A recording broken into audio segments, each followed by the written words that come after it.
Ikalimang kabanata. Kung ang isang tao'y ipinatawag sa hukuman para sumaksi sa pangyayaring kanyang nakita o nalalaman at siya'y tumanggi, may pananagutan siya.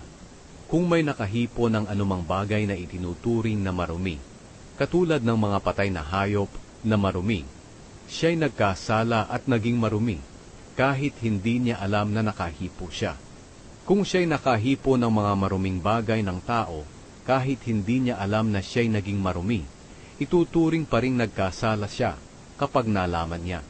Kung ang isang tao ay nanumpa ng pabigla-bigla, mabuti man o masama ang isinumpa niya, siya'y nagkasala kapag nalaman niya ang kanyang ginawa. Kapag nalaman ng isang tao na nagkasala siya ng alinman sa mga nabanggit, kinakailangang ipahayag niya ang kanyang kasalanan. At bilang kabayaran sa kasalanang nagawa niya, maghahandog siya sa Panginoon ng babaeng tupa o kambing bilang handog sa paglilinis. Ihahandog ito ng pari para matubos siya sa kaniyang kasalanan. Pero kung hindi niya kayang maghandog ng tupa, maghahandog siya ng 2 kalapati o 2 ibon na bato-bato bilang kabayaran sa kaniyang kasalanan.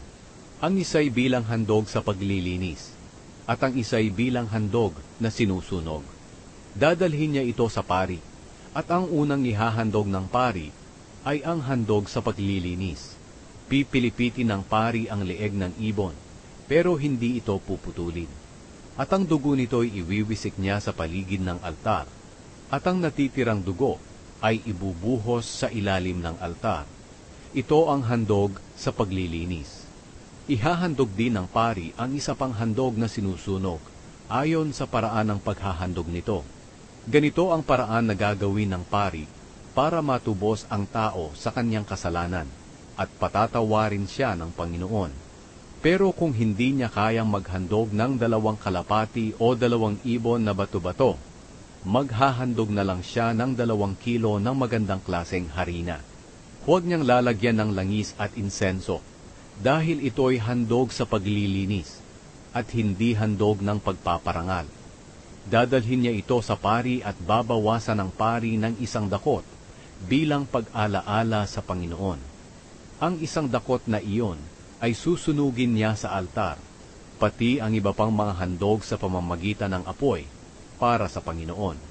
Ito ang handog sa paglilinis. Sa pamamagitan ng gagawing ito ng pari, matutubos ang tao sa anumang kasalanang nagawa niya at patatawarin siya ng Panginoon. Ang natirang handog na harina ay sa pari na, gaya ng ginagawa sa handog ng pagpaparangal. Ang handog na pambayad ng kasalanan. Ibinigay din ng Panginoon ang utos na ito kay Moises. Kapag ang tao'y lumabag sa utos ng Panginoon, dahil sa hindi niya ibinigay ang anumang nauukol para sa Panginoon, kahit hindi niya sinasadya, kailangang maghandog siya ng lalaking tupa na walang kapintasan, bilang kabayaran sa kanyang kasalanan. Maaari rin niyang bayaran ng pilak na katumbas ng halaga ng lalaking tupa, ayon sa bigat ng pilak sa timbangang ginagamit ng mga pari. Ito'y handog na pambayad ng kasalanan. Kinakailangan niyang bayaran ang hindi niya naibigay na nauukol sa Panginoon, at dadagdagan pa niya ng 20% ng halagang hindi niya naibigay. Ibibigay niyang lahat ito sa paring maghahandog ng tupa bilang handog na pambayad ng kanyang kasalanan, at patatawarin siya ng Panginoon. Kung may tao namang lumabag sa utos ng Panginoon nang hindi niya alam, siya'y nagkasala pa rin at may pananagutan sa Panginoon. Kung alam na niyang nagkasala siya, kinakailangang magdala siya sa pari ng lalaking tupa na walang kapintasan, na ihahandog niya bilang pambayad sa kanyang kasalanan. Maaari rin niyang bayaran ng pilak na katumbas ng halaga ng lalaking tupa ayon sa bigat ng pilak sa timbangan na ginagamit ng mga pari.